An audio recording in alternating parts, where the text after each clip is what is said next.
प्यारे साथियों, आप सभी का स्वागत करता हूं अपने एमआरएस स्टडी परिवार में।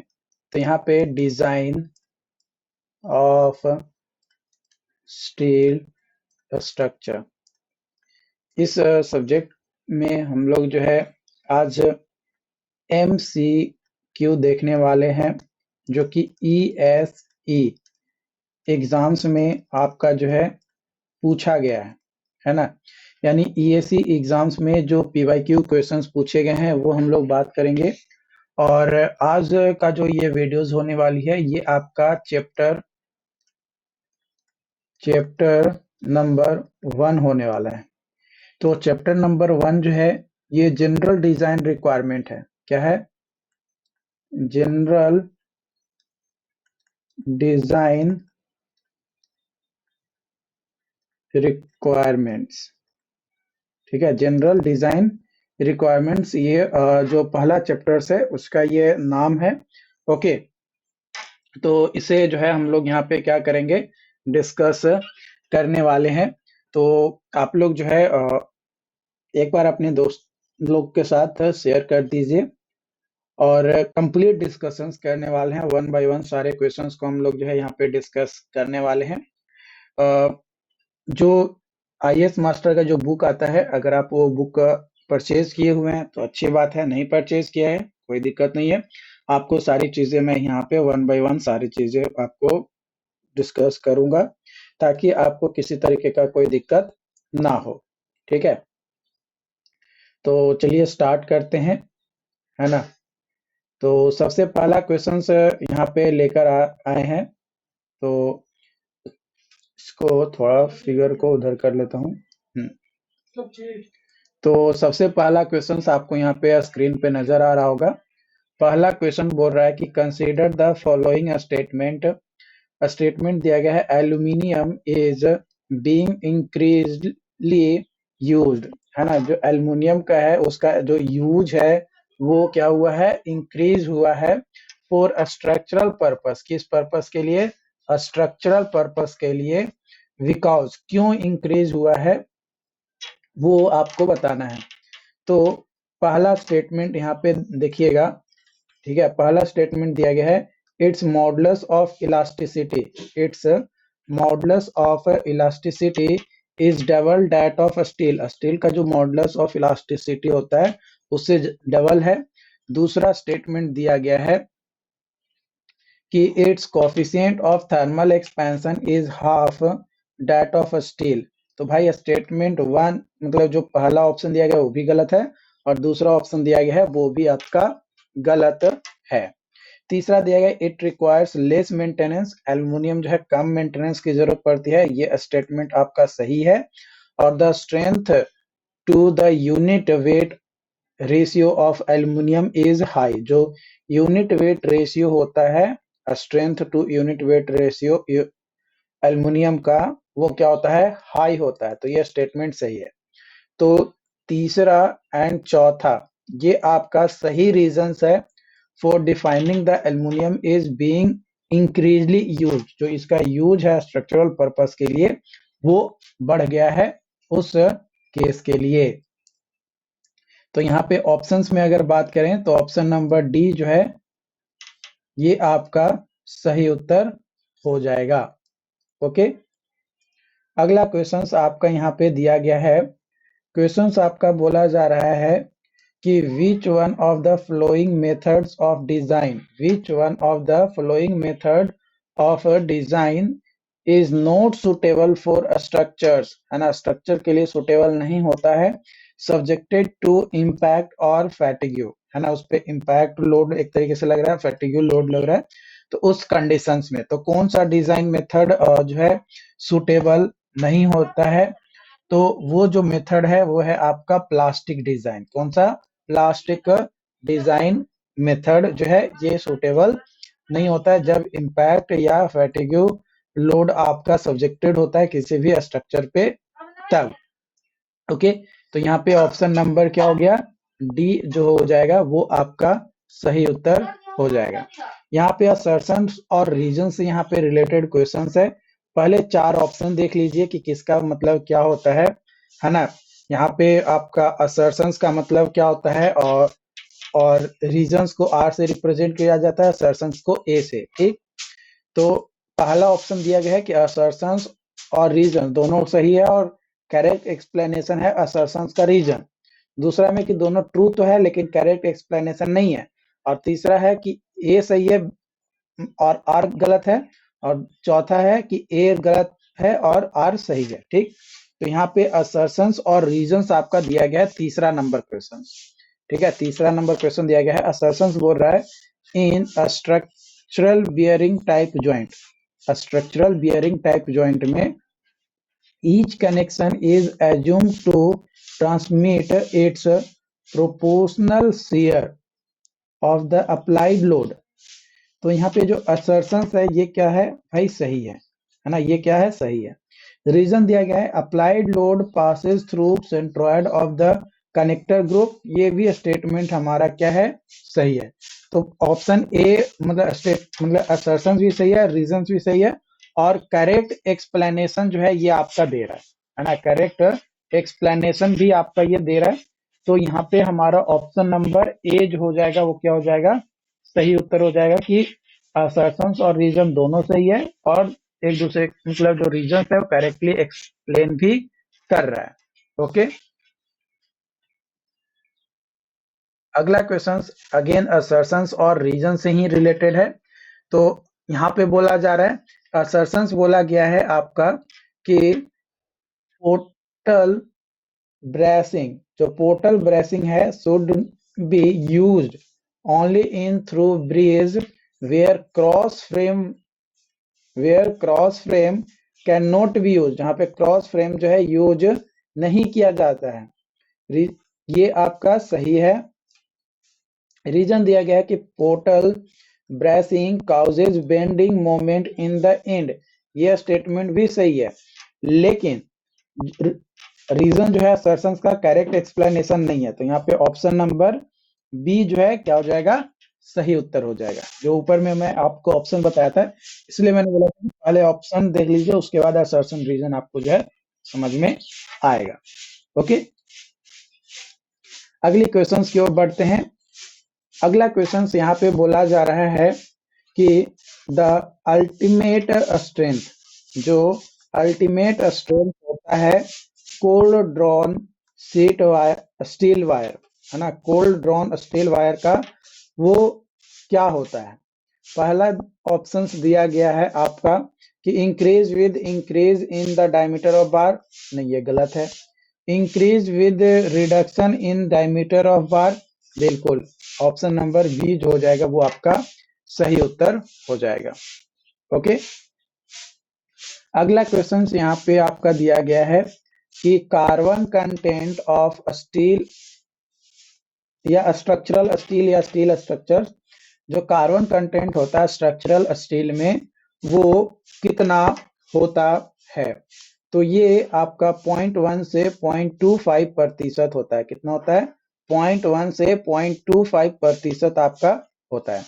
अगला क्वेश्चन है इन case of structural steel section, structural steel section के केस में जो मिनिमम रेशियो होता है thickness of elements in compression in term of their outstanding length is specified to prevent, किसको prevent करने के लिए specify किया जाता है, तो लोकल बकलिंग को, किसको, लोकल बकलिंग को। ओके, अगला क्वेश्चन यहाँ पे आपका दिया गया है, बोला जा रहा है अगला क्वेश्चन कि मोमेंट रोटेशन कर्व, जो ये रोटेशन है और ये आपका एक वाई एक्सिस पे मोमेंट है और एक्स एक्सिस पे आपका जो है रोटेशन है, और यहाँ ये जीरो है मतलब ओरिजिन पॉइंट है, और यहाँ से ये एक कर्व बना है। तो ये जो कर्व बना हमारा, ठीक है, तो ये जो कर्व है ये हमें क्या रिप्रेजेंट करता है, जो मोमेंट रोटेशन मोमेंट जो कर्व है या मोमेंट रोटेशन जो कर्व है ये क्या रिप्रेजेंट करता है। ये रिप्रेजेंट हमारा यहाँ पे अगर इस तरीके से होगा, है ना, अगर इस तरीके से सटा हुआ जाता या इस तरीके से नीचे सटा हुआ रहता, तो ऊपर वाला पॉइंट हमारा रिजिड को रिप्रेजेंट करता है और नीचे वाला बताता है फ्लेक्सिबल को। ठीक, लेकिन ये दोनों के बीच में है, ये क्या है, दोनों के बीच में है, तो ये सेमी रिजिड ज्वाइंट आपका यहाँ पे जो है आएगा। ये नीचे फ्लेक्सिबल ज्वाइंट है और ऊपर रिजिड ज्वाइंट है। तो यहाँ पे ऑप्शंस कौन सा हो जाएगा, option number D, semi rigid joint आपका हो जाएगा। ओके, अगला क्वेश्चन से यहाँ पे आपका दिया गया है। अगला क्वेश्चन आपको बोल रहा है कि लिस्ट 1 में प्रॉपर्टीज दी हुई है और लिस्ट 2 में स्ट्रेस पॉइंट लेवल दिया गया है। तो आपको जो है यहाँ पे मैच करना है ना। तो लिस्ट 1 और लिस्ट 2 को क्या करना है, आपको मैचिंग करना है। तो देखिए ये जो ए पॉइंट है, ये पॉइंट होता है रैप्चर स्ट्रेंथ, है ना। ये पॉइंट जो है ये क्या है, rapture strength. Okay, second point जो है इस स्ट्रेस स्ट्रेन ग्राफ में पॉइंट 2 जो है ये रिप्रेजेंट करता है अल्टीमेट स्ट्रेंथ, किसको, अल्टीमेट स्ट्रेंथ को। तीसरा पॉइंट जो है ये रिप्रेजेंट करता है एल्ड पॉइंट को। तीसरा किसको रिप्रेजेंट करता है, एल्ड पॉइंट को। और ये चौथा पॉइंट जो है ये रिप्रेजेंट करता है लिमिट ऑफ प्रोपोर्शनल या प्रोपोर्शनल लिमिट। ठीक है, तो यहाँ पे अगर मिलाएं तो ये आपका आ गया 1 का रैप्चर स्ट्रेंथ, 2 का अल्टीमेट स्ट्रेंथ और 3 का एल्ड पॉइंट और 4 का प्रोपोर्शनल लिमिट। तो यहाँ पे ऑप्शंस के अनुसार अगर मैच करें, ये तो मैंने आपको बता दिया, बट अगर ऑप्शंस के अनुसार यहाँ पे देखें तो ऑप्शंस के अनुसार आपका जो सही हो जाएगा ऑप्शन नंबर ए हो जाएगा। ठीक, अगला क्वेश्चन यहाँ पे दिया गया है, बोला जा रहा है आपका कि which one of the following pairs are correctly match, कौन सा जो है करेक्टली मैच किया गया पेयर है ना। करेक्टली मैच पेयर आपको बताना है। तो जो कॉलम है वो बकलिंग, ये आपका करेक्टली मैच है। बाकी सारी जो है यहाँ पे गलत आपका मैचिंग किया हुआ है, सही आपका मैचिंग नहीं है। ओके, अगला क्वेश्चन यहाँ पे अगेन दिया गया है, मैचिंग करना है लिस्ट 1 और लिस्ट 2 को। लिस्ट 1 में आपका जो है टाइप ऑफ मेंबर्स दिया गया है और लिस्ट 2 में सिलेंडरनेस रेशियो दिया गया है। लिस्ट 1 में टाइप ऑफ मेंबर और लिस्ट 2 में आपका जो है सिलेंडरनेस रेशियो जो है आपका दिया गया है। तो चलिए हम लोग इसको ऊपर कर लेते हैं ताकि पूरा आपको जो है नजर आ सके। तो यहाँ पे आपका लिस्ट 1 में ए पॉइंट, लिस्ट 1 में ए पॉइंट जो है वो दिया गया है for compression member, compression member के लिए कैरिंग, है ना। कंप्रेशन मेंबर जो कैरी कर रहा है आपका डेड और सुपर इम्पोज लोड को, कैरी कर रहा है डेड और सुपर इम्पोज लोड का, उसका सिलेंडरनेस रेशियो जो है 250 होता है। ठीक है, यानी ए का कितना हो गया, 3 हो गया, नहीं ए का 2 होगा ना, 180 होगा, 180 होगा, सॉरी। ठीक है, यहाँ पे ध्यान रखिएगा कि ए का 2 होगा, 180 होगा। Okay, for members carrying compressive load due to wind and seismic force only, तो ये आपका बी का 3 होगा, क्या होगा, बी का 3 होगा 250। और for member carrying tension but in which reversal of stress occur due to wind and seismic force, ये हो जाएगा 350। तो सी का हो जाएगा 1, है ना। तो इस तरीके से ऑप्शंस अगर मैच करेंगे तो ऑप्शंस आपका कौन सा हो जाएगा, ऑप्शन नंबर बी। कौन सा हो जाएगा, ऑप्शन नंबर बी जो हो जाएगा वो आपका सही उत्तर हो जाएगा। अगला क्वेश्चन आपका यहाँ पे दिया गया है। अगला क्वेश्चन कह रहा है कि which of the following apply to full rigid design of steel structure, कौन सा जो है अप्लाई किया जाता है for full rigid join structures के लिए। तो पहला पॉइंट आपका दिया गया है end connection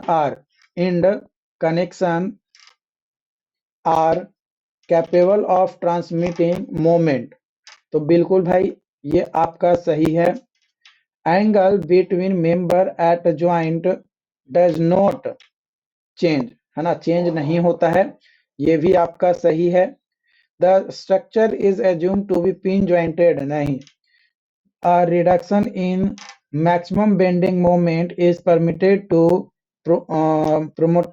permitted to provide a degree of direction fixity, नहीं। तो यहाँ पे ए और 1 और 2, है ना, 1 और 2 जो है यहाँ पे आपका क्या हो जाएगा, सही उत्तर हो जाएगा। ओके, चलिए आगे बढ़ते हैं।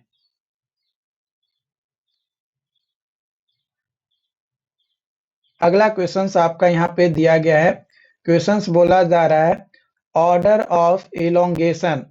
ऑफ इलोंगेशन विच इज या which specimen of mild steel undergoes before fracture is. तो कितना आपका होता है, तो वो होता है आपका 10%। कितना होता है, 10%। ठीक है, कितना हो जाएगा, 10% आपका हो जाएगा। ओके, अगला क्वेश्चन आपका यहाँ पे दिया गया है कि फॉर स्टील स्ट्रक्चर के लिए जो प्रोपोर्शनल होता है using plastic design, working load dead load plus impose load should be multiplied by, वो मल्टीप्लाई किया जाता है by which of the following minimum load factor, कौन सा मिनिमम लोड फैक्टर से मल्टीप्लाई किया जाता है। तो अकॉर्डिंग टू IS 800 2007 के अनुसार अगर मिनिमम लोड फैक्टर के बारे में अगर बात किया जाए तो वो होता है 1.7। कितना होता है, 1.7, जो कि ऑप्शन नंबर सी में आपका यहाँ पे दिया गया है। अगला क्वेश्चन यहाँ पे आपका दिया गया है, बोल जा रहा है कि some steels does not show, है ना, some steel do not show yield plateau and show continuous curve for such steel. इस तरीके का जो स्टील होता है, how is the yield strength obtain. तो एल्ड स्ट्रेंथ इस तरीके के स्टील में कैसे ऑब्टेन किया जाता है। तो ये आपका मान लो कि ग्राफ है ना, ये आपका वाई एक्सिस है और एक्स एक्सिस है। एक्स एक्सिस पे आपका जो है स्ट्रेन दिया गया है और वाई एक्सिस पे आपका जो है स्ट्रेस दिया गया है। ठीक है, तो यहाँ पे हमें क्या बोल रहा है, एल्ड स्ट्रेंथ जो है हमें बताना है कि कैसे जो है प्राप्त करते हैं। तो ये आपका एल्ड स्ट्रेंथ यहाँ पे प्राप्त होगा, है ना। तो एल्ड स्ट्रेंथ जो है 0.002 पे आपका होता है, यानी 0.2% आपका यहाँ पे हो जाएगा। इसका मतलब by drawing 0.2% offset of strength. तो ऑप्शन नंबर ए जो हो जाएगा वो क्या हो जाएगा, आपका सही उत्तर हो जाएगा। अगला क्वेश्चन आपका यहाँ पे दिया गया है कि स्ट्रेस स्ट्रेन डायग्राम, जो स्ट्रेस स्ट्रेन डायग्राम होता है for mild steel subjected to tensile load is given, है ना, टेंसाइल लोड दिया गया है, ये आपका स्ट्रेन दिया गया है एक्स एक्सिस पे और वाई एक्सिस पे आपका स्ट्रेस दिया गया है और इस तरीके का कर्व दिया गया है। तो now consider the following statement, कुछ स्टेटमेंट यहाँ पे जो है आपका दिया गया है। चलिए स्टेटमेंट देखते हैं कि क्या स्टेटमेंट दिया गया है। 4 स्टेटमेंट दिया गया है, इन 4 स्टेटमेंट में बताना है कि कौन सा स्टेटमेंट आपका सही होगा। तो the diagram represent average stress strain diagram, तो भाई बिल्कुल सही बात है ना, रिप्रेजेंट हमारा करता है। The diagram represent actual stress strain diagram, नहीं ये गलत है। A represent upper end point, बिल्कुल सही है। और B represent lower end point, ये भी आपका स्टेटमेंट सही है, यानी 1, 3 एंड 4 आपका सही है। तो ऑप्शन नंबर बी जो हो जाएगा यहाँ पे क्या हो जाएगा, आपका सही उत्तर हो जाएगा, है ना, बी आपका क्या हो जाएगा, सही उत्तर हो जाएगा। अगला क्वेश्चन आपका दिया गया है which one of the following stresses, which of one of the following stresses is independent, है ना, इंडिपेंडेंट है of stress as a permissible stress for steel member, है ना, स्टील मेंबर के लिए, तो स्ट्रेस इन स्लैब बेस, है ना, stress in slab base is the right option. अगला क्वेश्चन आपका दिया गया है यहाँ पे कि in a situation where torsion is dominant, जहाँ पे टॉर्सन जो है क्या है, डोमिनेंट है, मतलब उसका पूरा वर्चस्व बना हुआ है। Which one of the following is desirable section, कौन सा जो है डिजायरेबल सेक्शन हमारा होगा, तो बॉक्स टाइप सेक्शन कौन सा हो जाएगा, बॉक्स टाइप सेक्शन जो है ये हमारा सही उत्तर हो जाएगा। ठीक है, बॉक्स टाइप सेक्शन। ओके, अगला क्वेश्चन यहाँ पे स्टेटमेंट को कंसीडर करना है और आपको बताना है कि कौन सा स्टेटमेंट जो है आपका सही होगा, है ना। यहाँ पे कंसीडर फॉलोइंग स्टेटमेंट, स्टेटमेंट आपका दिया है कंपेयर टू माइल्ड स्टील के कंपैरिजन में, है ना, माइल्ड स्टील के कंपैरिजन में आपका एल्युमिनियम का क्या होता है, माइल्ड स्टील के कंपैरिजन में एल्युमिनियम क्या होता है। पहला स्टेटमेंट दिया गया है आपका कि लेस डक्टिलिटी होता है, क्या डक्टिलिटी कम होता है, क्या डक्टिलिटी कम होता है, तो बिल्कुल भाई सही बात है। Less lesser value of Young's modulus का लेसर वैल्यू होता है, बिल्कुल ये भी सही है। लेसर टेंसाइल स्ट्रेंथ, ये भी सही है। नो डिफिनिट एल्ड पॉइंट, ये भी सही है। तो यहाँ पे ऑल स्टेटमेंट 1 2 3 4 चारों का चारों यहाँ पे सही दिया गया है, यानी ऑप्शंस के अनुसार अगर बात किया जाए तो option number C is the right answer. C क्या हो जाएगा, सही उत्तर यहाँ पे आपका हो जाएगा। अगला क्वेश्चन है what is the allowable direct tensile stress, allowable direct tensile stress क्या होता है इन स्ट्रक्चरल स्टील, किसमें, स्ट्रक्चरल स्टील में। ठीक है, स्ट्रक्चरल स्टील में बोला जा रहा है।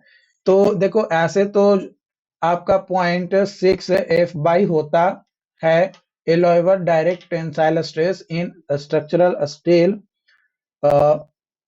जो कि आपका ये हो गया, और 0.4 F होता है, ये होता है allowable maximum average shear stress, तो ये चीज ध्यान रखना। और 0.45 होता है ये एलोएबल मैक्सिमम शियर स्ट्रेस, और 0.66 ये होता है एलोएबल मैक्सिमम बेंडिंग स्ट्रेस, और 0.75 ये होता है एलोएबल बियरिंग स्ट्रेस। तो ये कुछ इंपॉर्टेंट या पॉइंट्स थे जो कि मैंने आपको यहाँ पे बताया। तो यहाँ पे आंसर सही उत्तर क्या हो जाएगा, ऑप्शन नंबर बी, है ना, बी ऑप्शन जो है यहाँ पे आपका क्या हो जाएगा, सही हो जाएगा। अगला क्वेश्चन यहाँ पे दिया गया है which one of the following is correct, statement दिया गया है कि steel structures are ideally suitable for impact load because they have high, है ना, उसका हाई होता है क्या, toughness value, elastic modulus, design stress या प्लास्टिक मॉडुलस, क्या हाई होता है, तो टफनेस वैल्यू इसका क्या होता है, हाई होता है, इसलिए जो है वो सुटेबल होता है, आइडियली सुटेबल होता है। अगला असर्शंस एंड रीजन से रिलेटेड आपका क्वेश्चन है। असर्शंस दिया गया है आपका यहाँ पे, बोला जा रहा है कि in case of mild steel the tensile strength, जो कि एक्सप्रेस किया गया per unit area of a smaller diameter bar are more than that of larger diameter bar, तो यह स्टेटमेंट तो भाई सही है। रीजन दिया गया in case of smaller diameter mild steel bar, जो रेशियो है outer hard core to total area, outer hard core plus inner soft core is more, ये भी सही है। और जो रीजन है करेक्टली एक्सप्लेन कर रहा है असर्शंस को, तो जो सही उत्तर हो जाएगा ऑप्शन नंबर ए हो जाएगा कि असर्शंस और रीजंस दोनों ही सही है, और रीजन करेक्टली एक्सप्लेन कर रहा है आपका असर्शंस को। ओके, चलिए अगली क्वेश्चंस की ओर बढ़ते हैं। अगला क्वेश्चंस आपका यहाँ पे दिया गया है, बोला जा रहा है कि which of the following steel section should preferably be used at places where torsion occurs, है ना। कौन सा सेक्शन यूज करेंगे जहां पे टॉर्सन अकर हो रहा है, तो उस जगह पे हम लोग बॉक्स टाइप सेक्शन का यूज करेंगे। किसका यूज करेंगे? बॉक्स टाइप सेक्शन का यूज जो है हम लोग करेंगे। डियर, एक छोटा सा अनाउंसमेंट है। अनाउंसमेंट ये है कि बीटेक 6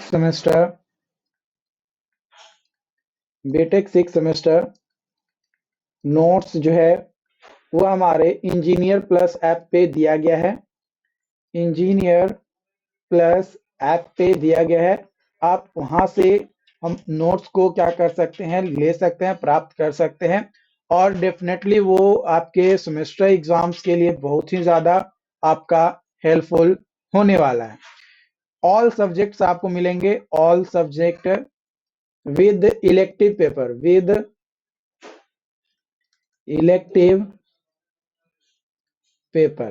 है ना।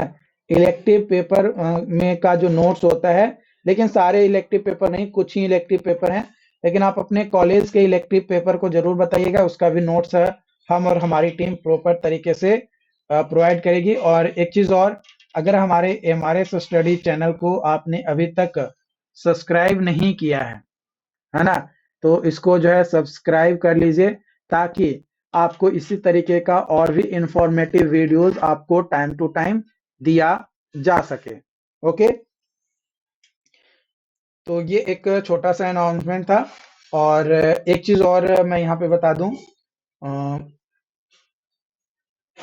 कि आपके कोई जूनियर्स हैं जो डिप्लोमा में अभी पढ़ रहे हैं, है ना। आपके कोई जूनियर्स हैं जो डिप्लोमा में पढ़ रहे हैं, तो उनको बीसीसीएलई की तैयारी करवाने के लिए अगर आप सोच रहे हैं, है ना, बीसीसीएलई की तैयारी करवाने के लिए सोच रहे हैं, तो उन लोगों को आप बोलिए कि इंजीनियर प्लस को ज्वाइन कर ले। इंजीनियर प्लस पे प्लस ऐप पे, है ना। इंजीनियर प्लस के नाम से हमारा यूट्यूब चैनल भी है, और जो हमारा ऐप है इस पे आपका जो कोर्सेज है वो आपका जो है दिया गया है ना।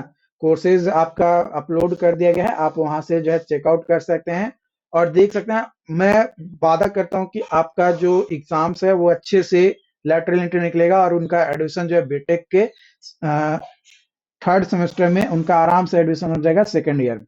लेकिन वो अच्छा से अगर पढ़ेंगे, सही से प्रॉपर तरीके से पढ़ेंगे तब। ठीक है, चलिए, तो ये एक छोटा सा अनाउंसमेंट था।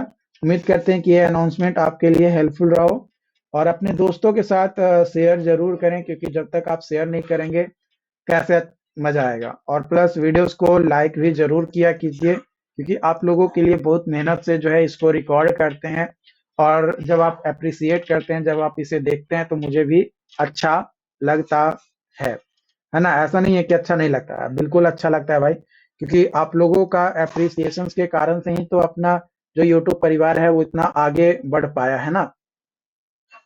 चलो,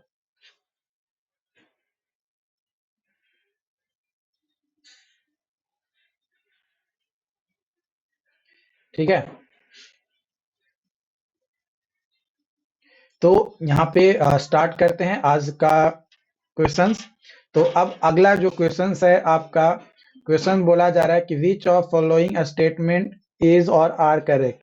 कौन सा स्टेटमेंट जो है सही है। पहला स्टेटमेंट दिया गया है कि steel structure designer can guarantee the safety of the structure. नहीं भाई, ये गलत है।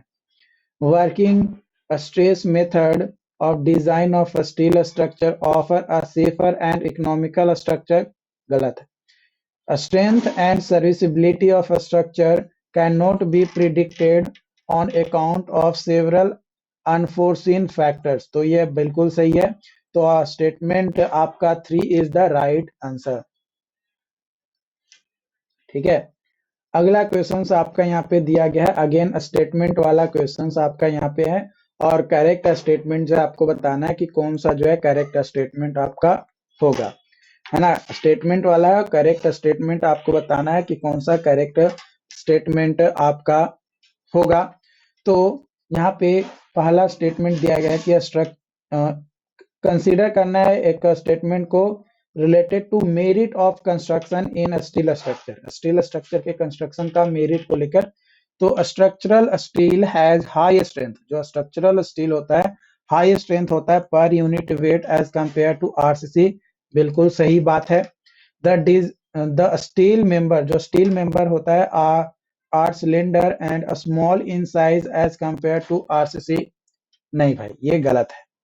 The steel structures are useful in constructions of tall building, long span bridges and airplane hangars।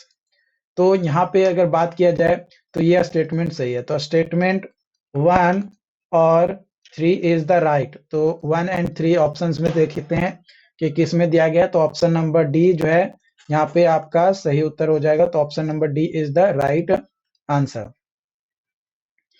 अगला क्वेश्चन यहाँ पे आपका दिया गया है, बोला जा रहा है कि for design of a roof truss के डिजाइन के लिए if the design wind velocity is 20 metre per second, यानी 20 मीटर पर सेकेंड जो है डिजाइन विंड वेलोसिटी है, what is the design wind pressure. तो डिजाइन विंड प्रेशर क्या होगा, ये जो है आपको बताना है।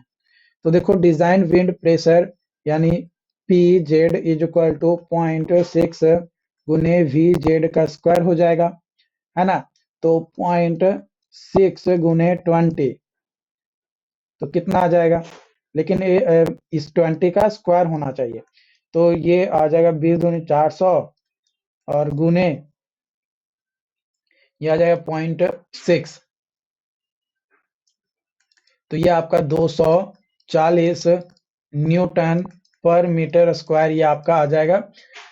तो option number C is the right answer. Option number C क्या हो जाएगा, सही उत्तर हो जाएगा। अगला क्वेश्चन यहाँ पे आपका दिया गया है, consider the following statement. Following statement को आपको क्या करना है, कंसीडर करना है ना। और आपको जो है बताना है यहाँ पे कि कौन सा स्टेटमेंट जो है आपका सही है ना। सही स्टेटमेंट को बताना है। पहला स्टेटमेंट दिया गया है कि working stress design is based on explicit consideration of various conditions under which of the structures may ceases to fulfill its intended function, है ना। तो भाई ये स्टेटमेंट गलत है। इन case of working stress design structure will directly take into consideration the various relevant mode of failure। नहीं, ये भी स्टेटमेंट हमारा क्या है, गलत है ना। ये स्टेटमेंट भी हमारा गलत है। अगला स्टेटमेंट यहाँ पे दिया गया है आपका कि in working stress method regulatory bodies और जो क्लासिफिकेशन सोसाइटीज होती है वो यूजुअली स्पेसिफाई करता है value of allowable stress as some fraction of the mechanical properties of the material. तो यह स्टेटमेंट सही है ना। तो option number D is the right answer. Option number क्या हो जाएगा, डी जो हो जाएगा सही उत्तर हो जाएगा।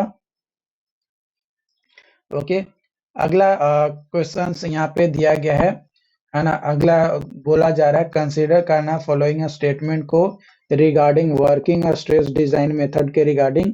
पहला स्टेटमेंट दिया गया है कि वर्किंग स्ट्रेस डिजाइन, जो वर्किंग स्ट्रेस डिजाइन है is based on elastic theory. नहीं भाई, गलत है। The working stress in the member should be less than the permissible stress. ये भी गलत है। The permissible stress is the ratio of factor of safety to the yield stress. ये statement आपका सही है। अगला स्टेटमेंट आपका दिया गया, फोर्थ नंबर स्टेटमेंट आपका यहाँ पे बोला जा रहा है कि जो परमिसिबल स्ट्रेस है ना, जो परमिसिबल स्ट्रेसेस हैं for fasteners are usually based on the ultimate strength of the connection. यह स्टेटमेंट भी गलत है। तो यहाँ पे statement 3 is the only right, है ना। स्टेटमेंट 3 जो है सिर्फ सही होगा, यानी ऑप्शन नंबर बी। अगला क्वेश्चन आपका यहाँ पे है स्टेटमेंट 1 एंड स्टेटमेंट 2 से, है ना। तो ये एक तरीके से असर्शंस और रीजन से ही रिलेटेड आपका है, ठीक है। तो यहाँ पे आपका बोला जा रहा है कि स्टेटमेंट 1 है in partial safety factor based design factor format, है ना, design format the design capacity is defined by the considering the corresponding partial safety factors, है ना। तो भाई ये आपका स्टेटमेंट सही है। दूसरा स्टेटमेंट है the partial safety factors are associated with inherent and modelling uncertainties, यह स्टेटमेंट भी सही है। तो स्टेटमेंट 1 और स्टेटमेंट 2 तो सही है, लेकिन एक दूसरे मतलब स्टेटमेंट 2 जो है स्टेटमेंट 1 का एक्सप्लेनेशन नहीं है, तो यहाँ पे बी ऑप्शन जो है आपका हो जाएगा, है ना। जैसे असर्शन रीजन था वही चीज है यहाँ पे, ठीक है, उसी से रिलेटेड आपका ये है। अगला क्वेश्चन आपका यहाँ पे दिया गया है, बोला जा रहा है यहाँ पे क्वेश्चंस कहा जा रहा है कि जो मैक्सिमम पिच होता है ना, जो मैक्सिमम पिच होता है for tension and compression member respectively कितना होता है। तो 12T या 200 mm विच इज लेस, जो कि टेंशन में मैक्सिमम पिच होता है, और कंप्रेशन में मैक्सिमम पिच जो है वो होगा 16T या फिर 200 mm, जो भी कम होगा वो लेकर चलेंगे। तो ऑप्शन नंबर ए जो है आपका सही उत्तर यहाँ पे हो जाएगा, ठीक है। तो उम्मीद करते हैं कि आज का सेशंस आप जो है इसे लाइक किए होंगे और अपने दोस्तों के साथ भी इसे शेयर करेंगे, मैं उम्मीद करता हूं, क्योंकि जब तक आप अपने दोस्तों के साथ, अपने कॉलेज फ्रेंड्स के साथ शेयर नहीं करेंगे, तब तक कैसे पता चलेगा कि हाँ कितने लोग देख रहे हैं, क्या हो रहा है क्या नहीं, किसको क्या प्रॉब्लम आ रहा है। और अगर आपको कोई भी प्रॉब्लम आता है ना, प्रॉब्लम अगर कुछ भी आता है किसी भी सब्जेक्ट्स में रिलेटेड, है ना, तो आप हमें कमेंट जरूर करिएगा, क्योंकि भाई मैं अपने आप को टीचर नहीं मानता हूँ, आपका सीनियर्स हूँ, है ना, और सीनियर के तौर पे मैं आपको प्रॉपर तरीके से गाइड करने के लिए तैयार हूँ, ठीक है। तो प्लीज आप कमेंट जरूर कीजिएगा, ओके, और अपने दोस्तों के साथ शेयर जरूर करिएगा, ताकि इसी तरीके का और भी अपडेट और सेशंस जो है आप लोगों के लिए वीडियोस वगैरह जो है लाया जा सके, ताकि आप लोगों को अच्छे से अच्छे चीजें और बेहतर कंटेंट आपके पास जो है अवेलेबल हो सके, ओके। तो प्लीज शेयर जरूर कीजिएगा, ओके। आज के लिए इतना ही, थैंक यू।